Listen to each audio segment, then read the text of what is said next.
أعوذ بالله من الشيطان الرجيم. بسم الله الرحمن الرحيم. الحمد لله رب العالمين، والصلاة والسلام على أشرف الأنبياء والمرسلين وعلى آله وأصحابه أجمعين. رب اشرح لي صدري ويسر لي أمري واحلل عقدة من لساني يفقه قولي. رب يسر ولا تعسر يا كريم. السلام عليكم ورحمة الله وبركاته. Mati barisan Ustaz Masjid Al-Mujahidin, Tuan Imam, Tuan Bilal, Muslimin, Muslimat, Ibu Ayah yang dirahmati Allah sekalian. Hadirin sekalian, di dalam sebuah ucapan yang dinisbahkan kepada Nabi SAW dikatakan tidak ada nikmat yang lebih besar selepas yakin melainkan afiat, iaitu sehat.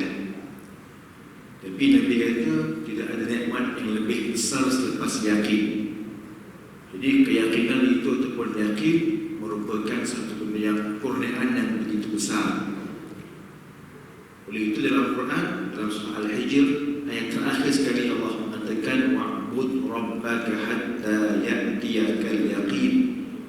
Sembahlah Tuhanmu sehingga datangnya kepada kamu yakin.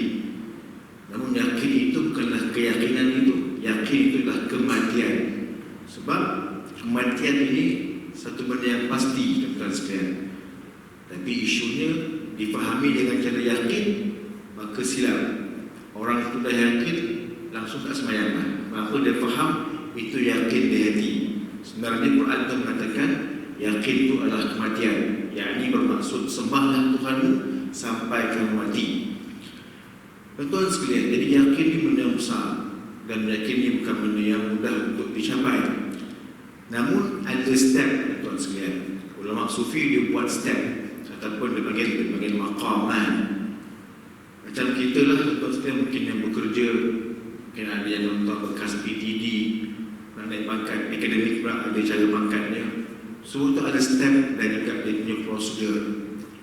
Juga dalam bentuk dia panggil keimanan, ada step dan juga prosedur yang tak nampak, tapi telah pun dikarang diusul oleh para ulama kita. Hadirin yang dirahmati Allah Subhanahu wa taala. Mereka mengatakan orang beriman ataupun semua manusia secara mudahnya memiliki 3 seruan yang biasa didengar. 3 seruan. Seruan ini mana panggilan. Ada kala panggilan itu kuat, ada kala tak kuat, tapi ia sentiasa wujud dalam diri setiap manusia yang berakal. Yang tak berakal mungkin dia tak perasan, dia tak boleh kontrol akalnya. Tapi yang berakal macam kita ini ada 3 panggilan. Pertama dipanggil nidaul iman, panggilan yang berbentuk keimanan. Bahkan Allah sebut dalam Quran, Rabbana innana sami'na munadiyan yunadi lil imani an aminu bi rabbikum fa amanna. Wahai Tuhan kami mendengar akan seruan. Seruan mana? Azan, kan? Azan pun juga seruan azan, tapi itu bukan seruan yang dimaksudkan dalam ayat tersebut. Kami dengar seruan kamu ya Allah. Tuan-tuan pergi ke haji, kita kata labbaik Allahumma labbaik. Kita menerima akan panggilan Tuhan. Namun panggilan itu bagaimana kita dengar? Antara lain kata ulama, kita menjawab akan dipanggil sebagai penyaksian kita sebelum kita lahir alam ini. Alastu bi rabbikum qalu bala syahidna. Allah kata sebelum kita dimasukkan ke alam janin, roh kita dihimpunkan, Allah kata adakah kamu percaya aku Tuhan kamu? Kita kata ya. Oleh itu tuan-tuan, kalau kita tengok orang kita ni alhamdulillah lah, tuan sekalian, lahir-lahir telah berislam. Kita Islam dia panggil tabi', Islam mengikut ibu ayah kita. Rakan-rakan kita yang ada 2 jenis lah, Islam dan tabi', kita mengikut, kita follow. Islam yang memang diubah ataupun di-convert, di-revert.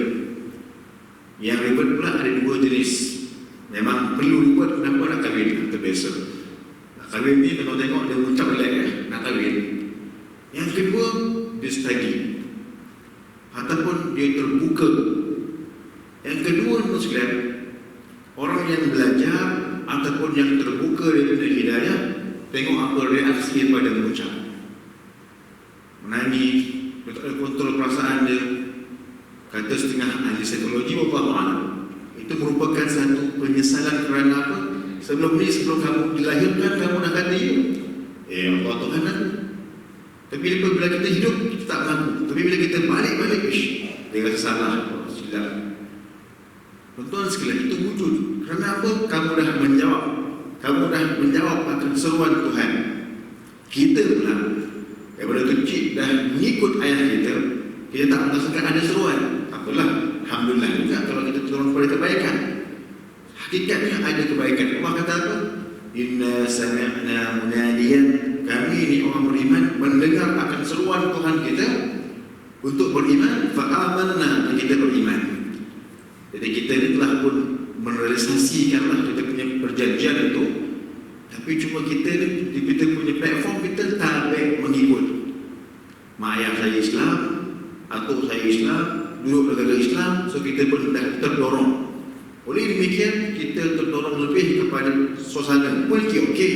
Macam orang Arab, macam orang Arab, kita orang Melayu pun sama juga. Namun hakikatnya ada seruan di sana. Buktinya dalam Quran, dalam surah Ali Imran, Allah kata kami mendengar. Orang beriman kata kami mendengar.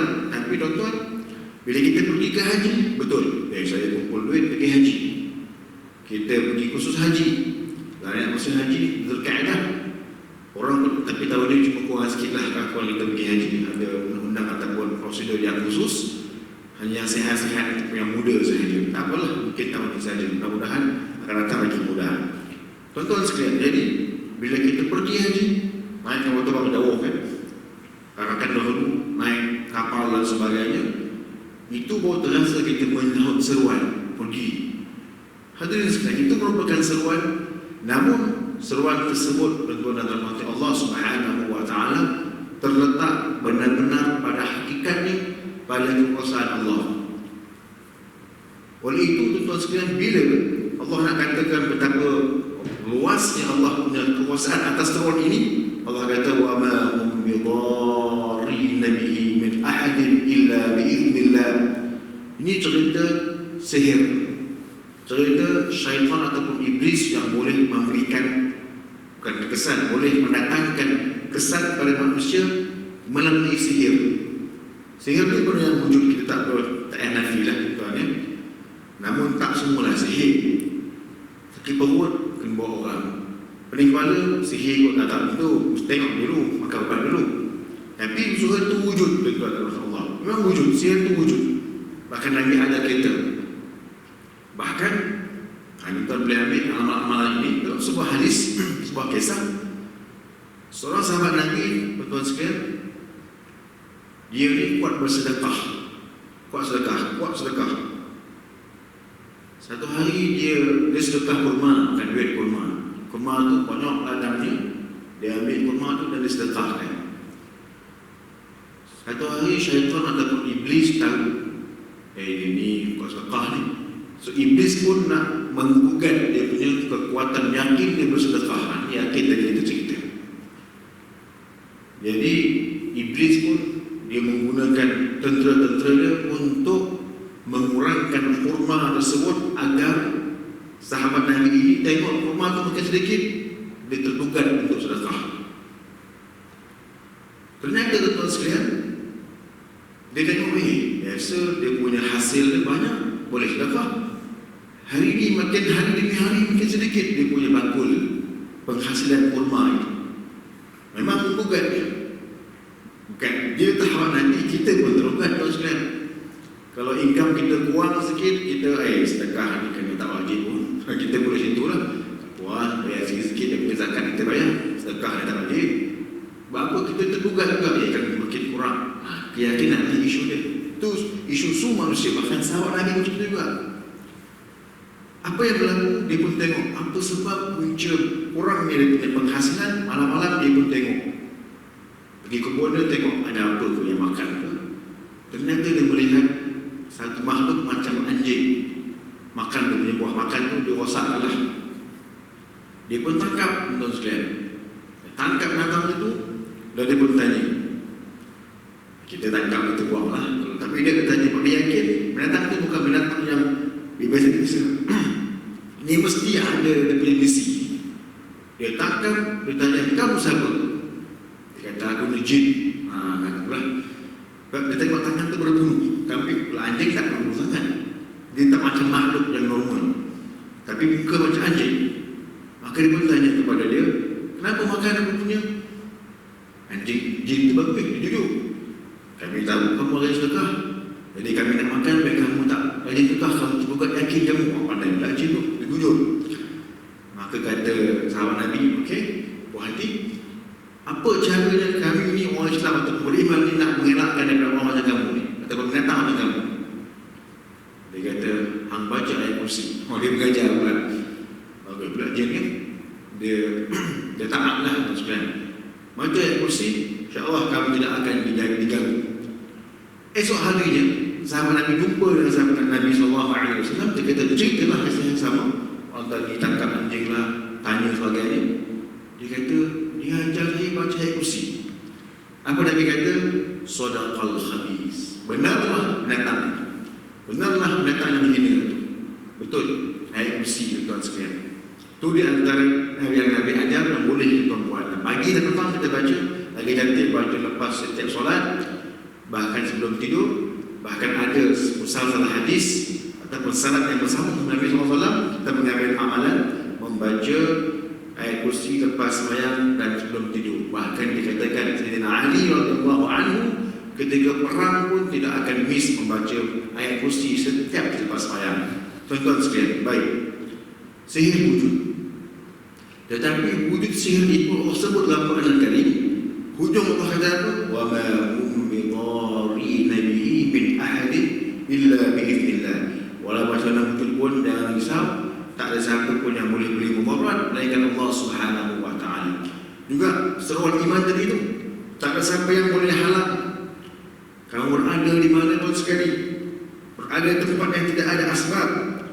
Ada rakan-rakan saya, tuan sekali ketika belajar di Yaman dahulu, orang Amerika, orang daripada luar negara dari Amerika lah banyak. Saya suka tanya dia, bila you revert? Mana you revert? Apa the story? Ada yang cerita tu. Dia ni orang Amerika, asal Filipina, besar di Amerika. Cerita dia agak menarik. Dia mendapat Islam dekat sebuah bandar yang memang tak ada langsung hidayah, Las Vegas. Orang kita dengan Las Vegas, kita nampak kasino, Arab dan sebagainya. Tapi Allah nak berikan iman pada kawan-kawan kita ni, Las Vegas. Bukan kata kasino tu, tidak. Negeri itu lah. Negeri itu dia masuk Islam. So kita boleh faham, tidak ada perseruan iman, Allah nak beri bila-bila pun, tapi kena ada asbab. Asbab itu kena ada, mungkinlah study, for sure dia study, dia berfikir, dia mempertimbangkan. Oleh demikian hadirin sekalian, ulama akidah kita begitu adil. Dia bahas pasal bab hidayah. Ulama akidah kita di Sunnah Jamaah dia kata, orang itu kalaulah dia beriman, dia ini cerita orang yang dia dalam proses untuk masuk Islam. Kita tak boleh expect tuan-tuan sekalian jumpa satu hari dia tunggu dakwah dia masuk Islam tak? Okey. You masuk Islam lah. Islam bagus ya. Kita boleh dakwahkan simple dengan director puan kan. Apa masuk Islam? Dia dah 60 tahun dalam agama lama. Tak boleh kita expect dia okey saya masuk Islam tak boleh. Kalau dia masuk Islam alhamdulillah. Kalau dia tak masuk, dia minta masa saya nak study dulu. Itu adalah benda biasa. Tuan-tuan sekalian, jadi dalam menyambung untuk orang tu mengkaji Islam ni macam mana, betul ke, itu hak dia, bukan hak lah. Itu usaha manusia untuk merubah dia punya kefahaman. Kita sendiri pun, kita orang Melayu, daripada kecil makan nasi tuan sekalian. Itu bukan akidah, itu kebiasaan. Cuba tukar minggu ni kita makan roti sahaja pagi, tengah hari buah, petang roti. Mungkin yang ada penyakit boleh ikutlah. Ni yang dah biasa makan nasi, pagi nasi, petang nasi, malam nasi. Hari minggu ni kita buat semua roti. Ada kala sayur. Boleh lah, tapi payah lah kan. Mungkin memang, mungkin kenapa kita nak ubah kita punya budaya kebiasaan. Kawan kita ni dah 60 tahun Kristian sebagai contoh. 60 tahun bukan Islam, Buddha ataupun Hindu. Dia nak masuk Islam, dia kena gaji. Dia kena study. Masalahnya dia kena istikharah. Tuan-tuan sekalian, dalam tempoh tu Allah buka hati dia. Itu asbab yang diambil. Cuma dia tak nak mengucap. Dia tak nak mengucap. Mungkin sakit ke, apa ke, tapi dalam hati dia terbetik betul Islam tu. Cuma dia tak jumpa lorong untuk mengucap ataupun jalan masuk Islam, dia meninggal dunia. Apa status keagamaan dia? Zahirnya dia tidak Islam. Zahirnya dia tak Islam pada pandangan kita. So, tak perlu uruskan jalan agama lama, tanam kubur lama, kubur agama lama. Cuma pada hati dia Allah Maha mengetahui. Kalau dia beriman, Allah akan deal dengan dia daripada alam barzakh sampai kepada hari kiamat dengan cara beriman. Itu bukan kita punya urusan.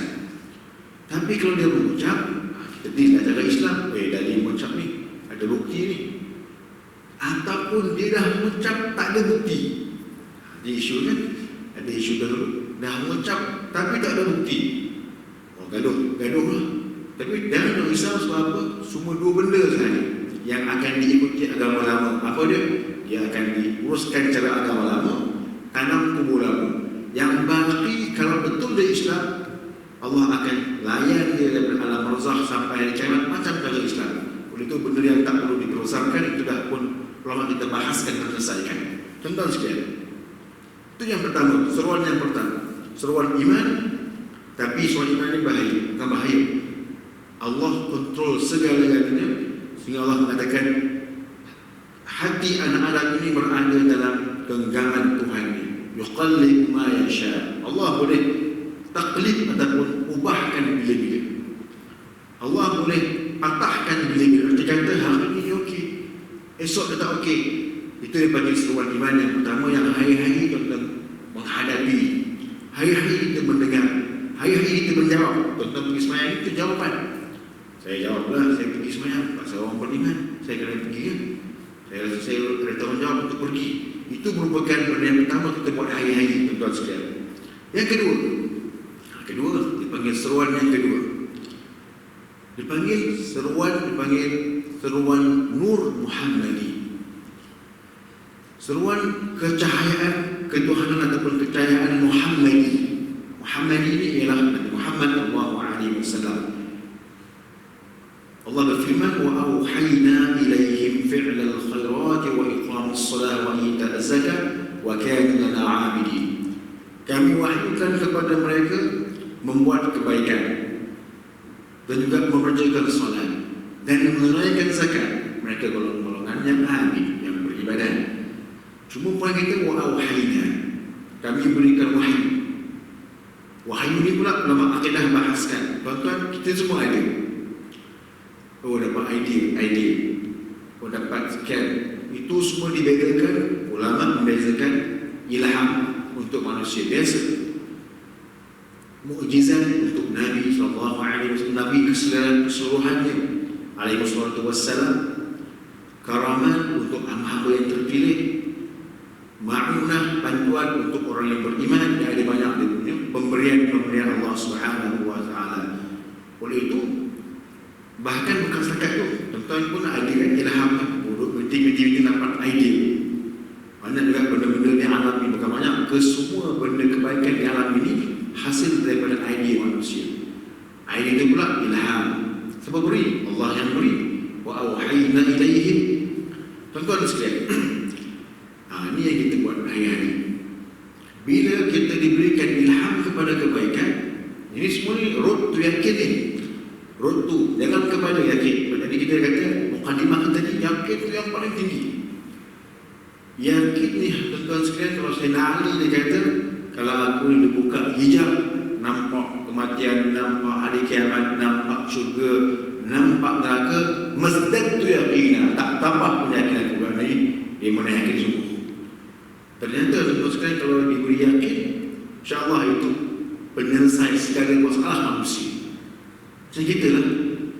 Kalau kita yakin sungguh ni, yakin yang ini lah, yakin pokok, yakin yang sungguh. Dia ada ilmu yakin, dia ada hakikatul yakin, hakul yakin, ainul yakin. Itu perbahasan yang semua dalam Quran itu sekalian.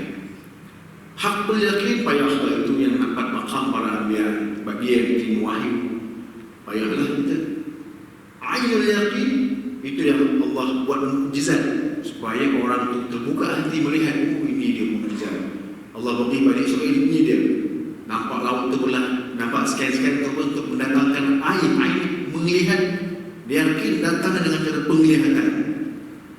Kita pula boleh dapat yakin, tapi yakin kita dengan ilmu yakin. Tapi nak ilmu yakin dengan sekalian, macam kita juga exam. Saya analogikan dengan dunia kita. Kenapa orang tu dia begitu passionate ataupun begitu tekun buat satu benda? Macam-macam lah. Main bola lah, maksudnya handal betul lah. Memanglah dia bersungguh keisyak main bola. Memanglah handal betul kan. Tapi dia passionate. Yang hebat membuat bermuzik aja. Hebat dengan kemusikan dia, kesenian dia. Kenapa?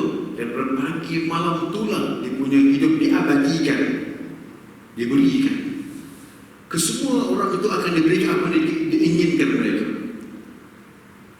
Tengoklah dokumentari apa pun sekalian yang hebat itu, semua itu mereka berikan segalanya untuk benda itu. Sampai tahap tambah keyakinan, tambah kesenian dan sebagainya. Tapi kita juga nombor 2 ni, seruan tu yang kita kata seruan Muhammadi itu dia panggil nur, yang membuka hati manusia ini juga boleh kita capai. Tapi dengan cara apa? Kita kena dipanggil mumarasah dalam bahasa Arab, panggil istiqamah, konsisten, berterusan. Ulama kita ajar kita, tuan-tuan boleh perasan, tuan buka Quran. Tak nak buat ini, ambil Quran. Tuan tengok dalam Quran, tuan tengok kalimah lah, tepi-tepi. Ada juzuk, ada hizib, ada rubuk. Kan tepi-tepi itu yang ada bunga lah, awal juzuk lah.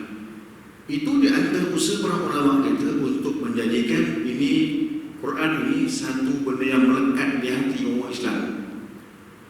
Betullah juzuk itu 30 tuan sekalian. Kenapa 30? Kenapa tak 60 ke 70 ke? 30 hari. Ulama kita nak kita ni habis dalam tempoh 30 hari. Tak mungkinlah bulan 29. Tapi 29, 30 itu bulan kita kan. Ulama kita buat 30 juzuk untuk diagihkan 30 hari dari umat Islam tu wirid mereka. Wiridnya apa?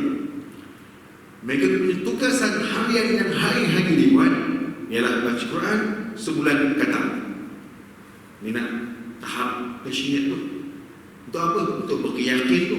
Tapi di antara dia punya jalan dia ialah Quran kali. Dia buat 30 juzuk. Kenapa? 30 hari kata.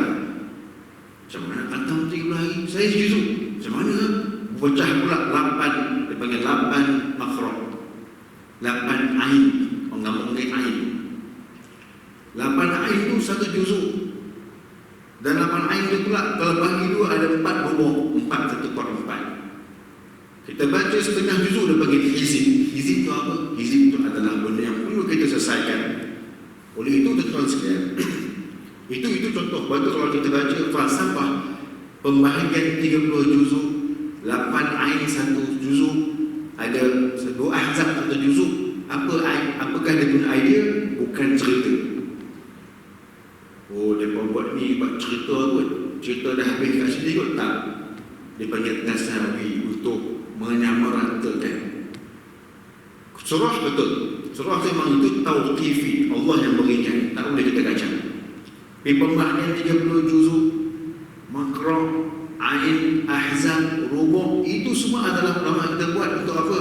Jadikan itu satu praktis harian umat Islam. Mereka boleh khatam, mereka boleh manage, mereka boleh hafal. Sebab apa? Ini di antara cara atau mekanisme untuk kita menjawab akan seruan Tuhan. Satu, menghasilkan keyakinan. Sebab tuan-tuan sekalian, perbuatan baik yang kita buat hari-hari, lari kita pergi solat jemaah subuh, dengan kuliah kejap, tengah hari nanti pergi sembahyang zuhur, itu semua adalah jawapan kepada seruan Muhammadiyah yang kita pun tak perasan. Tuan tanya balik, kenapa kita pergi sembahyang? Kenapa buat baik? Kenapa bayar zakat? Bayar orang Islam. Jawapan tu, jawapan yang convenient lah. Tapi kalau kita di dalam negeri, bila saya nak pahala, betul lah. Tuan-tuan, jawapan itu sebenarnya adalah satu jawapan yang membentuk satu respon kepada nur yang diberikan kepada kita. Nur itu nampak, tak nampak nur itu, tapi kita boleh perasan. Yalah. Tapi oleh demikian, bila kita tidak konsisten, dia akan down. Baca Quran bagi contoh. Ramadan baca Quran lepas subuh. Lepas zuhur baca sikit, malam baca sikit. Lepas Ramadan banyak berhak sebenarnya. Kita tak boleh. Kita boleh perasan bila kita tidak jawab akan Allah punya pembukaan. Masa Ramadan Allah beri kita qiyamul lail. Nak sahur kan kita qiyamul lail. Malam kita buat tarawih. Ada tadarus Quran. Tapi bila Syawal kita tak sambung balik, benda tu akan lari. Kalau tak nak mula balik, kau berat. Itu bukan psikologi, itulah merupakan nur. Hari itu Allah beri, hang ambil, tiba hang lepas balik. Nur tu dah diberi pada kita. Qiyamul lail tu dah beri pada kita. Kajian kita qiyamul lail, main tasbih lagi bagus. Tapi lepas tu kita lepas. Lepas tu benda tu pun lari. Kenapa? Tuan-tuan sekalian, itu semua itu dipanggil warid. Wirid harian. Apa tu wirid? Wirid ni daripada kataan warid. Apa tu warid? Yang datang. Wirid kan? Wirid harian. Kita panggil wirid. Bahasa Arab tu. Wirid harian. Wirid sunnah. Apa nama dia sabut? Kenapa nama dia wirid?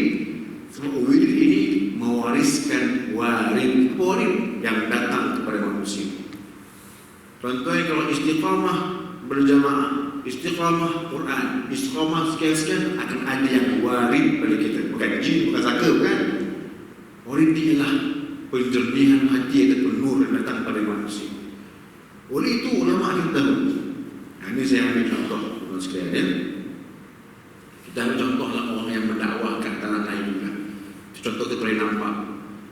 Bukanlah kita pergi kalau dekat KKM ada Atma. Atma ni akademi Tamadun Melayu. Tamadun Melayu dan antarabangsa. Saya lah Atma. Kajian-kajian kemaluan. Tuan-tuan boleh baca kalau di KL ada dulunya almarhum Haji Wan Sohail Abdullah. Masa semalam baru meninggal seorang sahabat kita Ustaz Zaidi Abdullah yang merupakan banyak mengumpulkan sanad ataupun sejarah-sejarah Islam, buku-buku dan sebagainya. Kesemua kajian mengatakan Islam di tanah Melayu ini yang bawa ada adalah orang Arab. Buktinya banyak orang sekalian dan banyak sangat. Amalan kita sama CBG, mazhab Syafi'i, Ahlussunnah wal Jamaah. Kita pakai kain dekat. Atau pergi Yaman pun tu juga mereka punya budaya. Dulu saya pernah cerita, saya first time sampai ke Yaman, setengah makan dia minta sambal. Ada sambal sini, ada sambal. Saya bersambal dia macam cili kacang kita lah, sambal kita ada macam kan, tak ada sambal yang simple ni. Oh sambal lah ni, sambal. Okey, kita pun tahu banyak nak kita ambil budaya dia kan. Jadi semua ulama mengkaji sejarah katakan Islam dibawa oleh orang Arab. Ada kata Arab pergi ke Indonesia, jauh dahulu pergi ke Tanah Melayu. Ada kata pergi ke Filipina, ke Tanah Melayu. Ada kata China, tapi hidup lagu mana pun yang bawa orang Arab. Kubur dia macam banyak Nabi Kami Syam, kubur orang-orang pendakwah dahulu tuan-tuan sekalian. Kalau kita lihat secara logik, bagaimana mereka ini datang daripada jauh dengan budaya yang berbeza, dengan hidup yang berbeza, tapi dia boleh buat satu cahaya yang besar Islam kepada kita dan boleh forward. Tak perang, tak ada perang. Betul lah method dia dakwah. Ada raja beriman, semua akan beriman, tapi dia boleh masuk dalam raja-raja. Bila kita tengok mereka punya harian, ini tuan-tuan boleh tengoklah banyak mereka punya praktis harian, apa kekuatan mereka, skill ke, kemahiran dakwah ke, kemahiran berkata-kata ke, apa mereka punya kekuatan. Kita nampak kalau tengok dia punya aktiviti harian dan niaga-niaga, dia kerja biasa. Maknanya dia punya aktiviti harian mereka, hizib hidup mereka ialah ada bacaan-bacaan yang begitu banyak. Dia punya apa? Aktiviti warid ataupun wirid mereka. Subuh dengan wirid ini, zuhur dengan wirid ini, asar dengan wirid ini, maghrib dengan wirid ini, qiyamul lail dengan wirid ini. Kita ni, wah nak betul kerja lah. Penuh lah kita kalau tuan pencen memang best. Dengan subuh bacaan sekian, baca Yasin, baca doa, baca hizib. Lepas zuhur baca hizib, doa sikit. Lepas asar surah Waqiah, baca hizib sikit. Sampai malam ada kerja mereka. Tapi itu apa? Dia mendatangkan walidat. Kekuatan mereka datang main jauh, boleh berdagang. Tak jauh main bawa ilmu. Tak jauh datang bawa dakwah. Hari ini kita menghirup cahaya mereka, tuan-tuan sekalian. Beriman kita adalah keberkatan usaha mereka. Mereka kuat tak mana? Wirid mereka. Kenapa mereka? Kerana itu merupakan nur ataupun cahaya Muhammadi, akibat ataupun hasil berkat usaha mereka mewiridkan mereka punya hidupan mereka dengan amalan. kita nak quantify. Macam mana saya nak iman saya tahap ni, nak baca apa? Dia tak macam ubat tu sudah. Tak macam lah. Ubat, hanya kita ambil, ini kita punya kesihatan. Dia ambil dari segi vitamin, dia akan sekian-sekian. Ini benda yang sukar untuk dikawal. Benda yang nur. Nur itu apa? Yukhrijakum minal dhulumati ilal nur. Allah kata dalam surah Ahzab, "Uzkurullah dzikran katsira wa sabbihu bukratan wa asila." Zikir banyak-banyak, tasbih banyak-banyak pagi petang siang malam. Walladzi yusalli 'alaikum, Tuhan itulah yang akan bersalawat kepada kita, mengeluarkan kita daripada kegelapan kepada nur. Nur tu yang kita poin dia tu. So pagi ni sampai hari saya berkata ni, poin kita Quran ni kali. Tapi ulama kita olah tuan sekalian. Nur. Jadi nur tu memang ada pada kita semua. Cuma bagaimana kuat tak kuat kita untuk menggilap akan nur tersebut. Tadi dah Quran tu. Ulama kita pun buat juga hizib, juzuk dan sebagainya untuk apa? Pandu kita agar kita boleh istiqamah. Kita ada plan. Saya nak baca pagi ni setengah satu hizib, 4 makro, 10 muka surat lebih kurang. Nanti petang sikit, malam sikit, 10 muka surat habis. Sudut 20 muka surat ni habis satu juzuk. Esok sekian-sekian maka khatam untuk Quran. Kalau rajin sikit, dah biasa khatam sejuzuk sebulan. Nak juga sebulan khatam 2 kali. Tuan-tuan buat, insyaAllah ada walidan yang datang. Apa lah? Boleh terbang ke? Bukan, tak lagu tu kan. Jangan pakai terbang, tuan nak Asia lah. Bukan terbang. Maksud ada benda yang datang dalam kita punya kehidupan lah. Yang datang itulah yang menyuruh kepada kita punya keyakinan. Tuan-tuan sekalian, saya ambil analogi tadi. Analogi saya, orang-orang profesional main bola. Mungkin yang ni dengan politician, tuan-tuan. Kalau ada politik, tapi saya malam meeting politik. Tak apalah. Dia berkorban untuk menguruskan negara. Alhamdulillah. Yang ni pula main muzik. Kesemua itu passionate. Hidup bahkan mengigau meeting. Tengah meeting, tidur meeting pun. Macam meeting projek lah, bagai-bagai. Nak artikan begitu passionate mereka. Tapi sebelum dia mati, adakah itu semua manfaat pada mereka? Kalau niat baik-baiklah.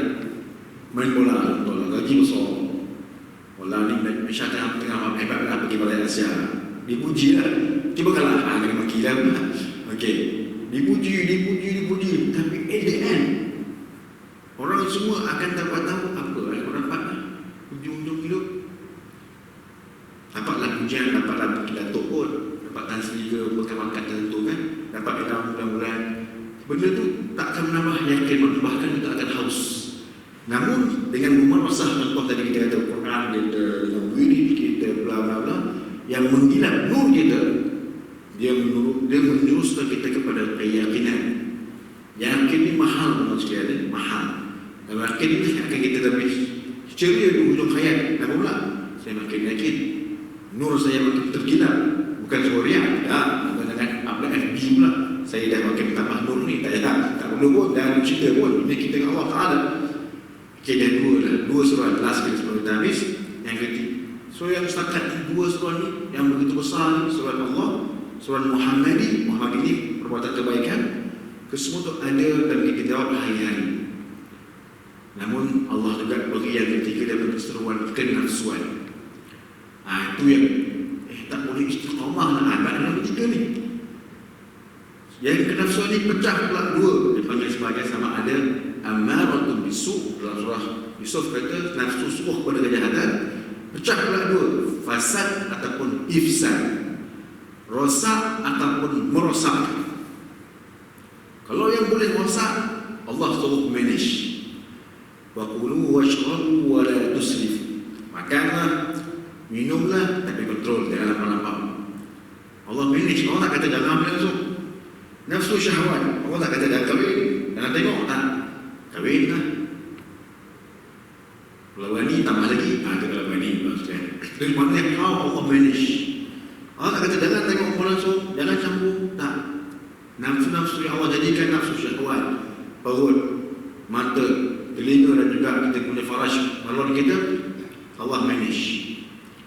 Tapi ifsad, tuan sekalian, ifsad ni merosakkan. Apa dia? Nafsu tu yang awal dia rosak dia. Mula-mula rosak, dia rasa dia betul. Dia hijab, ria, Ujub, besar diri. Yang ketiga, hadirin sekalian, di bagian ifsad ni merosakkan. Dia mula anggap orang semua silap. Saya rasa awak silap, ini silap, ni kafir dan sebagainya. Itu dipanggil ifsad. Benda itu ada pada dalam semua diri manusia. Tadi yang pertama ulang balik, kita perlu ulang kaji kita. Seruan iman, ketuhanan yang Allah sebut dalam Quran, kita dah jawab dah. Seruan Nur Muhammadi buat kebaikan, kita on off. Mudah-mudahan diberikan istiqamah. Wirid Quran dengan wirid kita dengan zikir, dengan dilupakan istighfar satu kali seorang sekali. La ilaha illallah tu memang kena baca hari-hari. Dengan juga selawat Nabi. Tentu ini tiga benda ni jangan kita misskan. Usi tadi saya kasih amalan ni ulama kita berikan semua Nabi yang sebutkan hadirin sekalian. Untuk apa? Kekalkan nur kita, baca Quran dan sebagainya.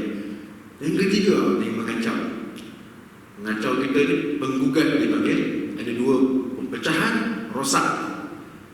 Rosak ni Allah suruh manage, makan, kontrol. Nafsu-nafsu lain jangan layan. Kalau boleh, sekian-sekian. Tapi yang pecahan kedua adalah merosakkan. Bila kita mula menganggap ini silap, kafir, rosak, berarti merosakkan tuan sekalian. Riya, ujub, sum'ah. Riya ni nak orang tengok. Ujub, rasa diri yang betul. Sum'ah, nak orang dengar kita jabatan. Semua itu dalam fasad rosak. Tapi kalau dibiarkan tuan sekalian, dia akan mula menjalar ataupun menjalar kepada merosakkan. Itulah yang kita lihat. Orang salah, kamu tak betul, kamu kafir. Itu semua merupakan seruan ketiga dipanggil di bawah nama ifsad, merosakkan. Tapi dia tak kenapa sampai ke tempat tersebut, melainkan dia dah pun melalui peringkat sebelum dia. Ya, merasakan betul, ujub, kibir ni bersalah dan sebagainya. Namun Allah balancekan dengan yang pertama dan dua tu, seruan iman dan seruan Nur Muhammadi. Tuan-tuan sekalian, kalau dua yang besar ni, walaupun kita nafikan nafsu ni memang mengacau kita, bahkan dalam sembahyang pun mengacau kita. Bukan syaitan. Contoh yang keempat, barulah syaitan. Kata ulama lah. Yang keempat, baru syaitan. External factor. Yang tiga-tiga awal ni, tuhanan, Nur Muhammadi, nafsu, semua tu internal. Syaitan, external. Tak kuat lah. Tak kuat. Betul Allah kata, inna syaitan kana dha'ifa. Inna kaya syaitan kana dha'ifa. Tipu mustahil yang lemah. Yalah, lemah kita kata juga. Tapi nak kata kenapa lemah? Dah kat luar. Tapi itulah yang kita kata bulan Ramadan kan, syaitan kena ikat, betul. Tapi yang tiga ni, nafsu ni kat dalam kita. Tuan-tuan sekalian, tapi apapun kita kata, dua yang pertama tu patutnya dihargai oleh orang yang beriman. InsyaAllah yang ketiga tu boleh manage. Syaitan ni pihak luar. Tuan-tuan sekalian, walaupun luar-luar pun, Nabi kata apa? Inna syaitan yajri ala ibni Adam matrad dam. Syaitan boleh masuk dalam kita punya badan macam aliran darah. Tak kena gaya, kita akan dipermainkan. Tapi kalau kita memarasah dengan wirid dan zikir dan ibadat dan kebaikan dan keikhlasan, tuan-tuan, dia tak boleh masuk lah. Sebab apa? Dah ada blok, dah ada dia punya fast track ataupun dia punya kubur, tuan sekalian. Itulah pahaman ulama kita terhadap ayat-ayat Allah yang berada dalam diri kita. Tuan-tuan boleh rasa, terus pergi masjid selalu, baca Quran selalu, doa air macam. Dan tuan-tuan akan ada semagnet ataupun rasa satu pendinding yang kuat dengan hijab dan mastur Allah kata Quran kan, waja'alna ala qulubihim akinnatan. Maka Allah dituntut orang kafir lah, tapi yang beriman ni akan ada hijab yang kita tak nampak. Dengan apa? Dengan kejahatan. Tuan-tuan pergi masjid ulang kali. Ni Starlink ni banyak macam film-film ni. Tapi kita boleh rasa tak sampai hati kan, tapi tak sampai hati ya. Itu nur yang telah Allah campakkan dalam diri kita. Memang terbina. Tuan-tuan sekalian, boleh rasa. Kita boleh rasa semua itu, dan itulah sebenarnya telah diurah oleh ulama kita. Dan kita lah yang mencarinya. Sini semua tidak boleh dilakukan untuk apa? Untuk ke arah keyakinan. Dan itulah benda yang paling mahal untuk kita dapat sebelum kita meninggal dunia. Hadirin sekalian, Allah mengatakan, yauma la yanfa'u malun wala banun illa man atallaha biqalbin salim. Hari yang tidak ada manfaat harta atau anak bina, dan kena pergi dengan hati yang betul bersih. Mudah-mudahan kita diberikan kebersihan hati insyaallah taala. Rabbana la tuzigh qulubana ba'da idh hadaytana wa hab lana min ladunka rahmatan innaka antal wahhab. Rabbana atina fid dunya hasanah wa fil akhirati hasanah wa qina azaban nar. Wa sallallahu ala sayyidina Muhammad wa ala alihi wa sahbihi ajma'in. Walhamdulillahi rabbil alamin. Taqabbalallahu minna wa minkum. Tuan sekalian, saya mohon maaf kesalahan kata. Wassalamualaikum warahmatullahi wabarakatuh.